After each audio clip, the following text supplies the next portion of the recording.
Hello dear students, this is Sachin Sharma. In subject Informatics Practices, today you will learn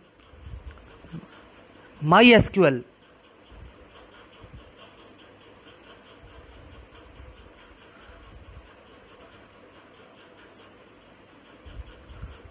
Before starting MySQL, first of all just take a look on CBSE board syllabus of this year. The code of your subject IP is 065. Syllabus contains advantages of structured query language and the command like data definition language, data query language, data manipulation language, introduction to MySQL, creating database, data types,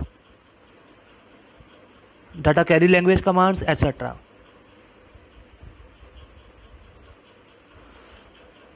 Let's start introduction of MySQL.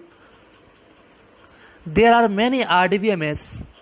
Students, आपने इससे पिछले lesson में पढ़ा था कि RDBMS क्या होता है. RDBMS एक मैनेजमेंट सॉफ्टवेयर होते हैं जो कि रिलेशनल डेटाबेस को मैनेज करते हैं. इसी प्रकार का एक सॉफ्टवेयर है जिसका नाम है MySQL. कुछ और RDBMS ऐसे हैं: MS SQL server, Postgre SQL and Oracle.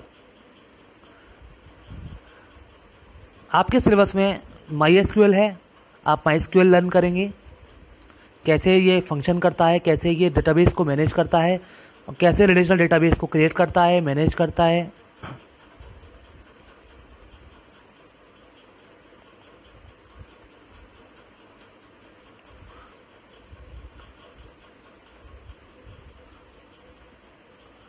SQL pronounced as sequel.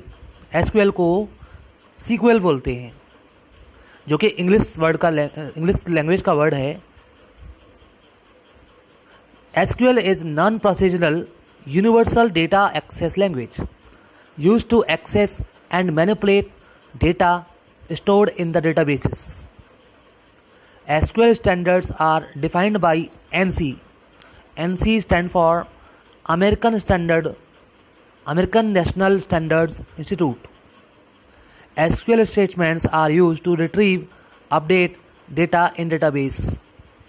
SQL का यूज़ होता है डेटाबेस को अपडेट करना, डेटाबेस से डाटा ऑब्जेक्ट्स को रिट्रीव करना. डेटाबेस को मैनेज करने के लिए SQL यूज़ किया जाता है. कुछ DBMS सॉफ्टवेयर्स हैं जैसे कि MySQL, DB2, Informix, MS SQL server, Oracle और साइबेस, जिनके बारे में आपको बताया था मैंने पिछले लेसन में. अब आप पढ़ेंगे what is the definition of MySQL. MySQL is a structured query language and it is an open source relational database management system. ये एक RDBMS है. And MySQL is very fast, reliable and flexible database management system. It provides very high performance. It is multi-threaded and multi-user RDBMS. ये multi user system है जिसमें कि बहुत सारे user काम कर सकते हैं. इसका परफॉर्मेंस बहुत हाई है. ये रिलायबल है, फ्लेक्सिबल डेटाबेस मैनेजमेंट सिस्टम है. सबसे पहले आप समझेंगे डेटाबेस टेबल्स क्या होती हैं. Database most often contains one और मोर टेबल्स. डेटाबेस बनाने के लिए टेबल बनानी पड़ती है. Each table is identified by a name of columns और नेम ऑफ रोज. टेबल को पहचानने के लिए टेबल का नाम होता है, जैसे कस्टमर्स टेबल है, स्टूडेंट्स टेबल है, employee table, orders table. Tables के अंदर रोज एंड कॉलम्स होते हैं, जैसे कि यहाँ पर पर्सन टेबल दिखाई गई है. First column contains person ID, PID, last name of the person, first name of the person, address and city. Each row of this table contains records और it is also called tuples. जैसे number 1 record, number 2 record, number 3 record, यहाँ पर records हैं. The above table contains records and columns contains attributes sometimes called fields. Students, now you have learned what is RDBMS, Relational Database Management System. Once again, I define RDBMS. RDBMS stands for Relational Database Management System. It is the basis for SQL, Structured Query Language, and for all modern database management systems like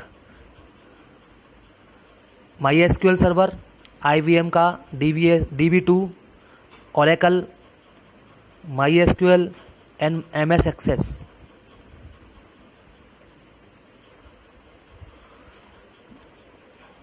You must keep in your mind, SQL is not case sensitive language. इसका मतलब यह है students के जब भी हम SQL structured query language statements लिखेंगे वो केस सेंसिटिव नहीं होते. यानी स्मॉल लेटर में लिखो या कैपिटल लेटर में लिखो. Semicolon after SQL statement is compulsory.